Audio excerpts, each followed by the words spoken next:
Bonjour à toutes et à tous, bienvenue. Merci de votre présence ce matin avec nous pour le lancement de la 26e édition de la campagne Journée nationale de l'audition. Je vais laisser la parole au professeur Puel, président de l'association JNA, Journée nationale d'audition, pour cette ouverture de cette 26e édition de la Journée nationale de l'audition. Bonjour à toutes et à tous, merci de votre présence. Donc je voudrais juste un peu poser le contexte de cette campagne. Pendant des années, on a fait des campagnes sur les risques auditifs chez les adultes, les travailleurs dans l'industrie. On a fait des campagnes sur la presbyacousie, le vieillissement de l'oreille.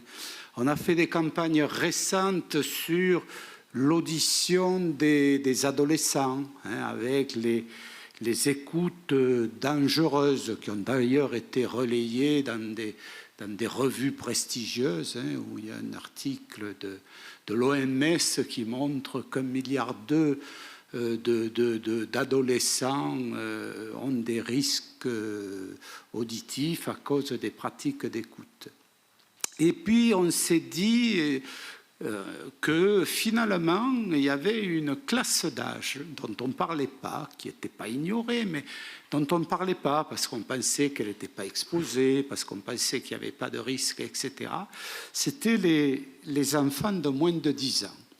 Alors évidemment, contrairement aux autres campagnes où on a interrogé les personnes âgées, les adolescents, les adultes, on ne peut pas interroger directement des enfants entre 0 et 10 ans, et donc on a interrogé leurs parents.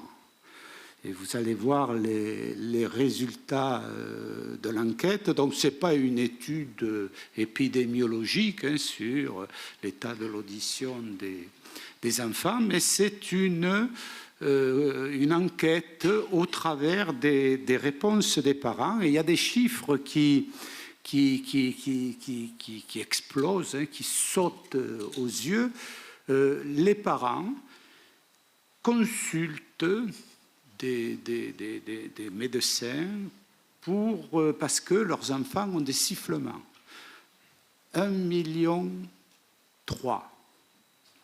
L'estimation que l'IFOP a réalisée. Alors ça paraît beaucoup, mais il faut quand même relativiser un peu tout ça, sachant que, bon, dans les surdités de l'enfant, il y a les otites pour 40%, il y a les bouchons d'oreille pour 20%, etc. Alors ça ne veut pas dire que parce qu'on consulte pour des oreilles qui sifflent, on va avoir des acouphènes permanents, etc. Mais c'est quand même un chiffre intéressant, notamment pour la prise de conscience des parents.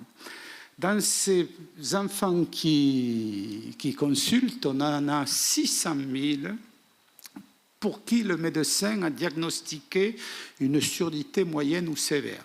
Alors encore une fois, surdité moyenne ou sévère, si on prend en compte les otites, etc., c'est quand même des surdités temporaires. Mais peut-être que dans tout ça, il y a des conduites à risque qu'on ne dépiste pas ou qu'on ne voyait pas jusqu'à présent. Alors parmi ces conduites à risque, moi un chiffre plus que les autres qui m'a sauté à la figure, c'est 40% des parents déclarent que leurs enfants ont des écoutes au casque ou avec des écouteurs entre 1 heure et 4 heures par jour.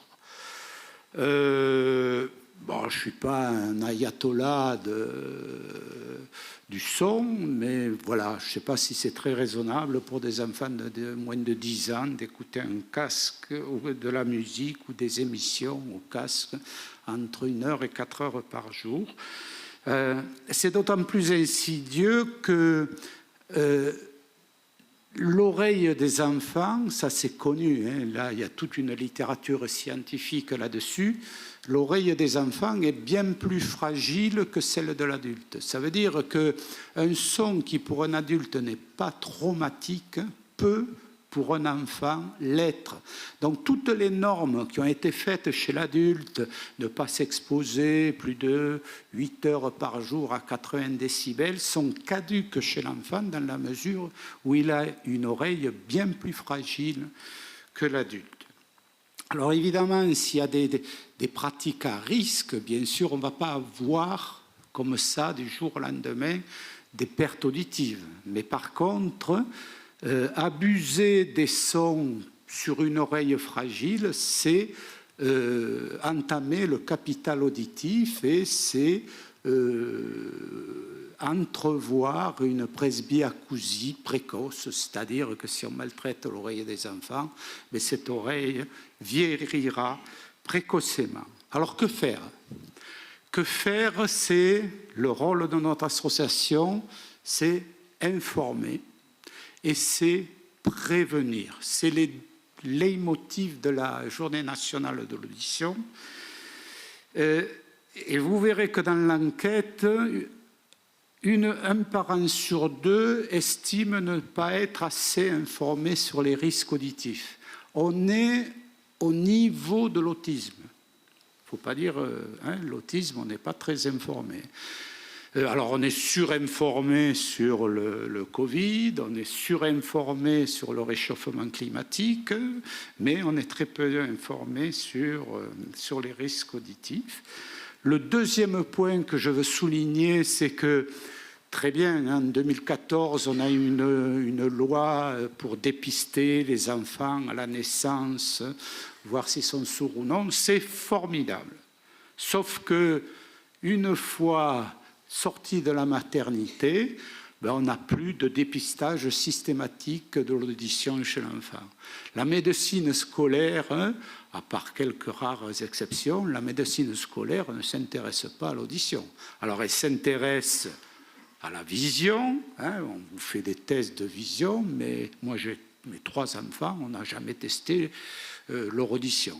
Pourtant, une surdité même légère peut avoir des conséquences sur le niveau scolaire. Cet enfant, il va devoir...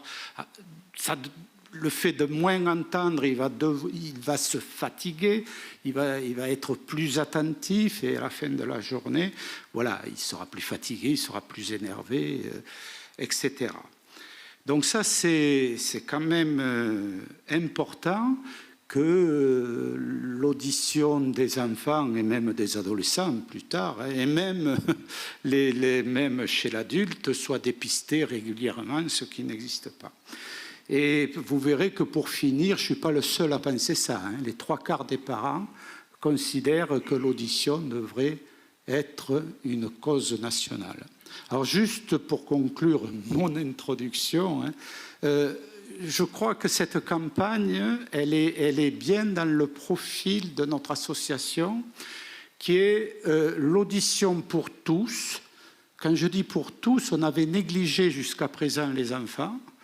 On avait, et quand je dis pour tous, c'est toutes les populations, les enfants, les adultes, et il y a toute une population, j'allais dire à faible revenu ou exclue de la société qui n'est pas dépistée, encore une fois. Donc l'audition pour tous et partout. Parce qu'il y a une injustice. Quand vous habitez dans des grandes villes, c'est plus facile que quand vous habitez dans des zones reculées au fin fond de l'Ariège ou de la Lozère. Voilà, donc l'audition pour tous et partout. Et je crois que c'est une campagne, cette fois-ci, qui démontre qu'on s'intéresse à tous les sujets de l'audition. Merci à vous.